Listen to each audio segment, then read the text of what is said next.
नमस्कार साथियों। आज हम आपके लिए लेकर आ रहे हैं भारतीय संविधान। भारतीय संविधान के जो 22 भाग हैं उनके बारे में हम पढ़ेंगे और उन 22 भागों में संविधान में क्या क्या विवरण दे रखा है उसके बारे में पढ़ेंगे। उससे पहले हम भारतीय संविधान की जो निर्माण की प्रक्रिया है उसके बारे में थोड़ा देख लेते हैं। जो संविधान सभा का गठन किया गया था वो किया गया था कैबिनेट मिशन के प्रस्तावों के आधार पर। कैबिनेट मिशन ने प्रस्ताव पारित किए थे और उस कैबिनेट मिशन के प्रस्तावों के बाद में नवंबर 1946 में संविधान सभा का गठन किया गया था। संविधान सभा का गठन किया गया था और संविधान सभा में इन्होंने सदस्यों की निश्चित संख्या की गई थी। कुल सदस्य होंगे 389 सदस्य होनी चाहिए थी, जिनमें 292 सदस्य थे ब्रिटिश प्रांतों से और 93 सदस्य थे देशी रियासतों से, और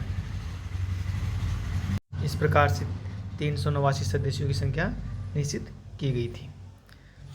इसके बाद में जो संविधान सभा बन गई थी उसके संविधान की प्रक्रिया के लिए जो पहली बैठक हुई थी वो हुई थी 9 दिसंबर 1946 को संविधान सभा की पहली बैठक हुई थी और उस बैठक में 211 सदस्यों ने हिस्सा लिया था। सदस्यों की कुल संख्या निश्चित की गई थी 389, लेकिन पहली बैठक में सदस्य हिस्सा लिए थे 211 सदस्यों ने हिस्सा लिया था। और इस बैठक का अध्यक्ष भी बनाया गया था। अध्यक्ष किसको बनाया गया था? उस सभा का जो सबसे वरिष्ठ सदस्य था सच्चिदानंद सिन्हा को इस सभा का, इस बैठक का अध्यक्ष बनाया गया था, अस्थायी अध्यक्ष बनाया गया था 9 दिसंबर 1946 को। इसके बाद में इसकी दूसरी बैठक हुई थी 11 दिसंबर 1946 को संविधान सभा की दूसरी बैठक हुई थी और जिसमें डॉक्टर राजेंद्र प्रसाद को स्थायी अध्यक्ष बनाया गया था। डॉक्टर राजेंद्र प्रसाद को स्थायी अध्यक्ष बना दिया गया और H.C. मुखर्जी को उपाध्यक्ष बनाया गया था। ये उपाध्यक्ष बने थे, पहले उपाध्यक्ष थे। राजेंद्र प्रसाद दूसरे अध्यक्ष थे, स्थायी अध्यक्ष पहले थे। 11 दिसंबर 1946 को संविधान सभा की जो दूसरी बैठक हुई थी उसके तहत। इसके बाद में ये संविधान की प्रक्रिया चलती रही और संविधान हमारा बनकर पूरा हुआ था 26 नवंबर 1949 को। हमारा संविधान बनकर तैयार हो गया था और इस दिन 2 वर्ष 11 माह 18 दिन ये संविधान के निर्माण की प्रक्रिया में पूरा समय लगा था। 9 दिसंबर 1946 से लेकर 26 नवंबर 1949 तक ये इसकी प्रक्रिया में जो समय लगा था 2 वर्ष 11 माह 18 दिन। और संविधान सभा की जो अंतिम बैठक हुई थी वो 24 जनवरी को हुई थी। 24 जनवरी 1950 तक संविधान सभा की अंतिम बैठक हुई थी और यहाँ तक जो इसके संविधान सभा के अध्यक्ष थे डॉक्टर राजेंद्र प्रसाद ही रहे थे। इसके बाद में 26 जनवरी 1950 को हमारा संविधान लागू कर दिया गया था, जिसे हम गणतंत्र दिवस के रूप में भी मनाते हैं। अब इस संविधान के लागू होने के बाद में इस संविधान के जो भाग थे, इस संविधान को 22 भागों में बांटा गया था। इसमें कितने भाग थे? 22 भाग थे। अनुच्छेद थे 395 अनुच्छेदों में इसे बांटा गया था। अब देखते हैं इसमें हम जो 22 भाग हैं उनके बारे में हम पढ़ेंगे और उनसे संबंधित जो अनुच्छेद हैं उनके बारे में हम जानकारी लेंगे। चलो साथियों, अब हम स्टार्ट करते हैं, अपने मूल टॉपिक पर आते हैं। भाग, पहला भाग है भाग संख्या 1, जिसमें संघ और उसका राज्य क्षेत्र का उल्लेख दिया गया है और उससे संबंधित अनुच्छेद है अनुच्छेद 1 से 4 में इसका उल्लेख दिया गया है। इसके अलावा भाग 2, जिसमें नागरिकता का उल्लेख है। भारत की नागरिकता का जो उल्लेख है वो भाग 2 में है और उससे संबंधित अनुच्छेद हैं अनुच्छेद 5 से 11 में नागरिकता का उल्लेख दिया गया है। इसके बाद में भाग 3, जिसमें नागरिकों के मूल अधिकार दिए गए हैं, मौलिक अधिकार दिए गए हैं। नागरिकों के मूल अधिकार मूल संविधान में 7 थे और वर्तमान में 6 हैं। जो संपत्ति का अधिकार था उसे मूल अधिकारों से हटाकर कानूनी अधिकार बना दिया गया, जिसका उल्लेख अब अनुच्छेद 300A में उल्लेखित है। और मौलिक अधिकार हैं उनका अनुच्छेद 12 से 35 तक उल्लेख है। इसके बाद में अगला है भाग 4, जिसमें राज्य की नीति निर्देशक तत्व दे रखे हैं और जिनका उल्लेख है अनुच्छेद 36 से 51 में। अभी इसमें एक और दे रखा है भाग 4A, इसमें एक पार्ट और जोड़ा गया था जो 42वां संविधान संशोधन 1976 के तहत जोड़ा गया था और जो मौलिक कर्तव्य से संबंधित है। और इसमें एक अनुच्छेद और जोड़ा गया था 51 क। ये 42वां संविधान संशोधन के तहत जोड़ा गया भाग 4A है और अनुच्छेद 51 क है।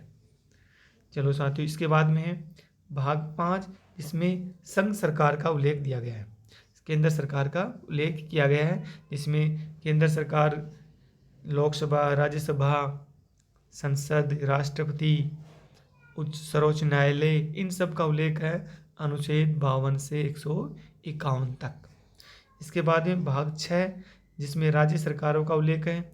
राज्य सरकारों का उल्लेख है अनुच्छेद 152 से 237 तक, जिसमें राज्य सरकार हो गई, विधानसभा हो गई, विधान परिषद हो गई, उच्च न्यायालय हो गया, इनसे संबंधित जो विवरण है वो सब अनुच्छेद 152 से 237 तक दिया हुआ है।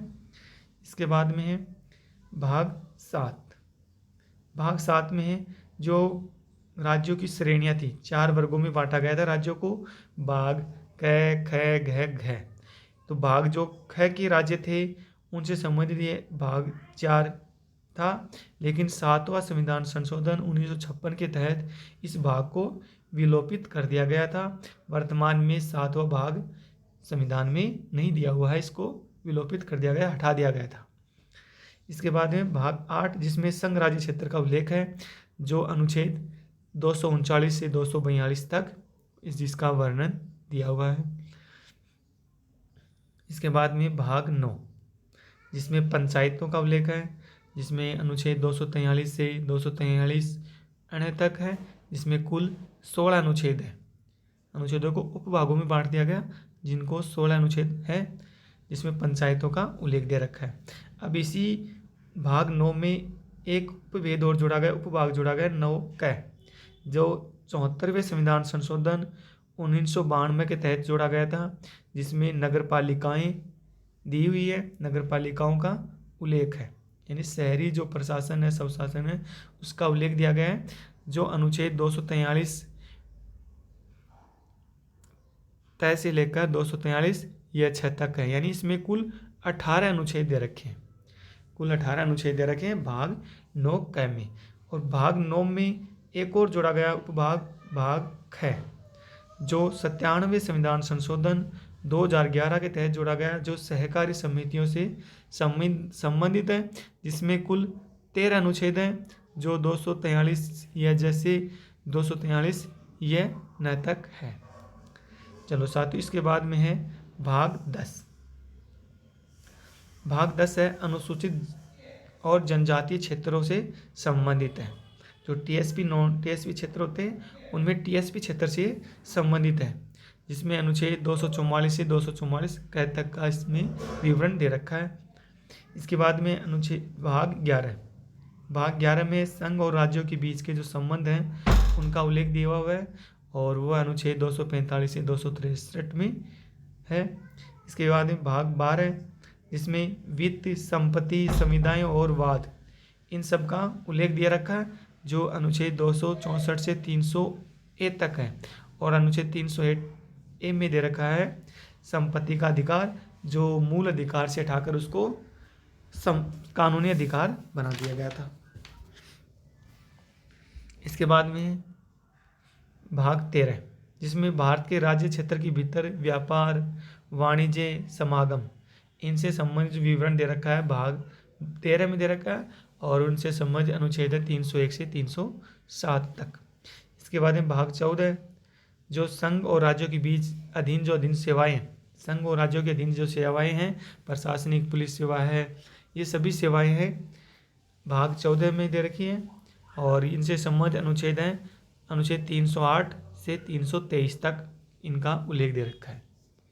इसके बाद में है भाग 14 में एक उपभाग और जोड़ा गया, 14 क, जो 42वां संविधान संशोधन 1976 के तहत जोड़ा गया था, जिसमें अधिकरण का उल्लेख दिया गया है।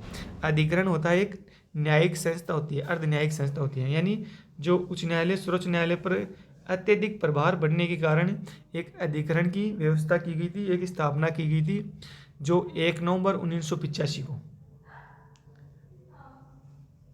1 नवंबर 1985 को केट की स्थापना की गई थी। केट की स्थापना मतलब सेंट्रल एडमिनिस्ट्रेशन ट्रिब्यूनल, यानी केंद्रीय प्रशासनिक अधिकरण। इसके तहत ये आदेश दिया गया था, मतलब इसका जो अधिकार है अधिकरण का वो यही है कि ये सिविल कोर्ट के समान इसके पास शक्तियाँ हैं। यानी जो अधिकरण के आदेश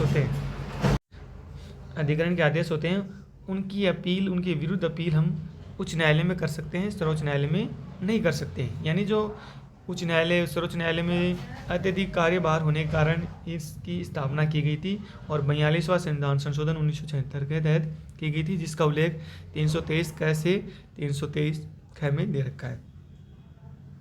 इसके बाद में है निर्वाचन। भाग 15 में निर्वाचन का उल्लेख दिया गया है, यानी भारतीय निर्वाचन आयोग का उल्लेख दिया गया है, इसमें अनुच्छेद 324 से 329 क तक अनुच्छेद दे रखे हैं। इसके बाद में अनुच्छेद भाग 16 है, उसमें कुछ वर्गों से संबंधित प्रावधान है, यानी जो लोकसभा है, राज्यसभा है, विधानसभा, इसमें जो SC ST या एंग्लो इंडियन, इन सब के लिए जो सीटें आरक्षित रखी गई है, उन सब का प्रावधान है अनुच्छेद 330 से 342 में, भाग 16 में। इसके बाद में है भाग 17। भाग 17 में है राजभाषा का उल्लेख, यानी भारत की रोजगार राजभाषा हिंदी है, यानी जो सरकारी कामकाज हैं वो हिंदी में किए जाएंगे। राजकाज की भाषा होती है वो राजभाषा होती है, जिसका उल्लेख 343 से 351 में दे रखा है। इसके बाद में भाग 18 जिसमें आपात उपबंध दे रखा है, यानी आपातकालीन शक्तियाँ दे रखी है, राष्ट्रपति की जो आपातकालीन शक्तियाँ हैं वो भाग 18 में दे रखी है, जो 352 से 360 अनुच्छेद में उल्लेखित है, जिसमें राष्ट्रीय आपातकाल हो गया, राज्य आपातकाल, या जिसे राष्ट्रपति शासन भी कहा जाता है, और वित्तीय आपातकाल हो गया, जिसका उल्लेख है भाग 18 में। इसके बाद में भाग 19 जिसमें प्रकीर्णन दे रखा है। प्रकीर्णन का मतलब होता है राष्ट्रपति, राज्यपाल और राज प्रमुख हैं, उनके द्वारा जो पद पर रहते हुए कार्य किए गए उनके आधार पर उनका संरक्षण किया जाता है, यानी पद पर रहते हुए उनके कार्य किए गए उनके आधार पर उनको गिरफ्तार नहीं किया जा सकता, उनके ऊपर कानूनी कार्रवाई नहीं की जा सकती, ये प्रकीर्णन है। और ये भाग 19 में दे रखा है, जिसका उल्लेख है अनुच्छेद 361 से 367 में। इसके बाद में भाग 20 में संविधान संशोधन की प्रक्रिया का उल्लेख है। हमें संविधान में संशोधन करते हैं जिसमें काफ़ी संशोधन हो चुके हैं, वो उल्लेख दे रखा है भाग 20 में, जिसका उल्लेख है अनुच्छेद 368 में। इसके बाद में है भाग 21 जिसमें अस्थायी, संक्रमणशील और विशेष उपबंध दे रखे, जिसका उल्लेख है अनुच्छेद 369 से 392 तक, भाग 21 में। इसके बाद में भाग 22 जिसमें संक्षिप्त नाम, प्रारंभ, हिंदी में प्राधिकृत पाठ और निरसन, इन सब का उल्लेख है 393 से 395 तक। तो इस प्रकार से भारतीय संविधान में कुल भाग हैं 22 और अनुच्छेद हैं 395 मूल संविधान में थे। अभी इसके उपविभाजन करने के बाद में और भी इसके भाग हो गए हैं। अब वर्तमान में लगभग 450 के लगभग अनुच्छेद हैं।